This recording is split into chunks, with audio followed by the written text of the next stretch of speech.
do we support it, and in which way, and how do we make certain that's occurring across the district? Is there, yeah, so can we get like a, you know, like I mean, like a graph or something of is that possible to do that? Because then, you know, asking the question, I think I'll just call student services tomorrow and see, here's what I know. Can you sort it out for me and tell me where they all fit? Yeah. Because you just said some new names, and now really, you know, but I don't know. I think we need to probably get it on paper so the parents understand it too, on what their choices are when they're having these meetings. The bad thing about asking me to come to the microphone is that I don't give it up very easily, so I apologize, but I just want to add a little bit into that. One of the things that's really, I think, very helpful about the template for the school improvement plan as it exists beginning this year is that it does anticipate a logical connection between what's the problem with the school, how do you know why it's a problem, but and all that. It should actually be well connected. And it does provide a very direct opportunity for schools to look beyond just we need to improve the percentage of students who are at provision from 45 to 49.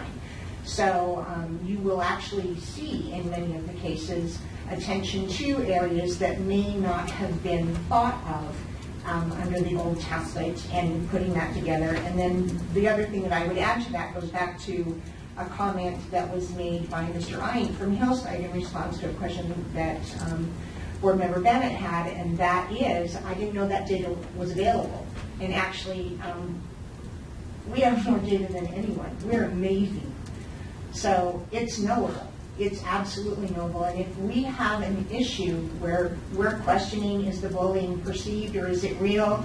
Are the misbehaviors significant? Are they more minor and they're taken out of context? We actually can provide that information. And this template provides an opportunity for schools to really look at it and discuss what needs to be moved forward. Which brings me to, just to follow up on Patrick's comment, which is we've got Colors of Success, which is meant to intervene with students who are gang-related or headed in that direction. We have Latinos in Action, which is meant to be an incentive for our Latina and Latino students to become involved, and there's a significant community service and other belonging.